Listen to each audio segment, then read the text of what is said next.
औरंगजेबावरील विधानावरनं आझमींना उपरती आलेली आहे। माझ्या शब्दांमुळे जर कोणी दुखावलं असेल तर शब्द मागे घेतो असं आझमी म्हणाले। कालच आझमींनी औरंगजेब उत्तम प्रशासक होता असं वादग्रस्त विधान केलं होतं।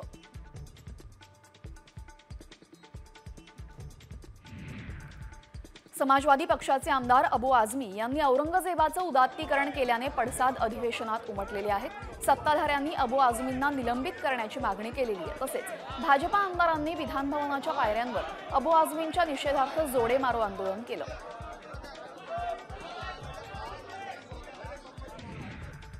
भाजपा नेत्या नवनीत राणा यांनी अबू आझमींवर सडकून टीका केलेली आहे। ज्यांनी आमच्या संभाजी महाराजांवर क्रूर अत्याचार केला अशा औरंगजेबाची कबर त्या छत्रपती संभाजीनगरमधून उखडून टाकली पाहिजे।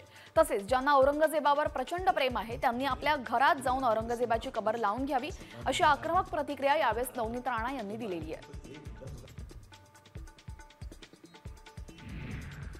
उल्हासनगरमध्ये शिवसेनेकडनं अबू आझमींविरोधात निदर्शनं करण्यात आलेली आहे। अबू आझमींवर देशद्रोहाचा गुन्हा दाखल करण्याच्या मागणीचं निवेदन पोलीस ठाण्यामध्ये देण्यात आलेलं आहे। यावेळेस आझमींविरोधात घोषणाबाजीही करण्यात आली।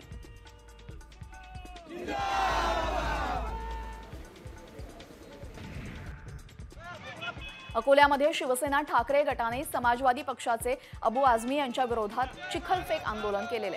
त्यांनी औरंगजेबाबद्दल केलेल्या वक्तव्यामुळे त्यांच्यावर जोरदार हल्लाबोल केला।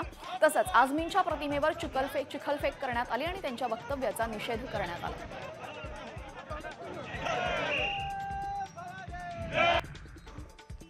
अबू आझमींनंतर त्यांचा मुलगा फरहान आझमी याने गोव्यामध्ये गुंडगिरी केलेली आहे। यू-टर्न घेताना त्याच्या मागील गाडीला धक्का लागला आणि त्यानंतर फरहान आझमीने थेट बंदूक काढली।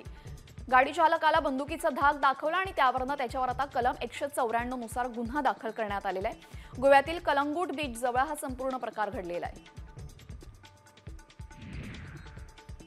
राज्यातील 108 रुग्णवाहिकांचे आयुर्मान संपत आलेले आहे। जुनाट रुग्णवाहिकांमधून सध्या रुग्णसेवा सुरू आहे। दरम्यान नवीन रुग्णवाहिकांची मागणी करण्यात आली होती आणि या संदर्भात निविदा निघालेली आहे, मात्र सरकारकडून अद्यापही निधी मिळालेला नाहीये।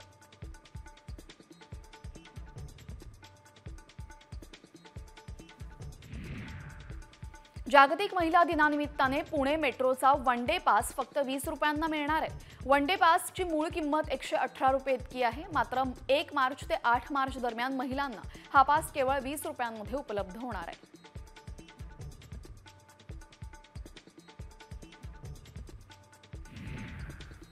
सरपंच संतोष देशमुख यांच्या हत्येचे फोटो समोर आल्यानंतर आता जरांगे आक्रमक झालेत। जरांगे समर्थकांनी आज धाराशिव लातूर बंदची हाक दिली आणि या पार्श्वभूमीवर जिल्ह्यामध्ये कडेकोट बंदोबस्त ठेवण्यात आलेला आहे। धनंजय मुंडेंना सह-आरोपी करावं या मागणीसाठी जिल्हा बंदची हाक देण्यात आलेली आहे।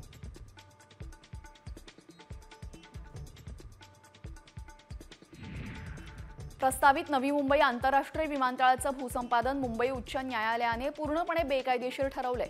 वहाळ, बामणडोंगरी, उल्वे परिसरामध्ये शेतकऱ्यांच्या याचिकेवर न्यायालयाने निर्णय दिला असून 2013च्या नवीन कायद्यानुसार नव्याने भूसंपादन करण्याचे आदेशही दिलेले आहेत।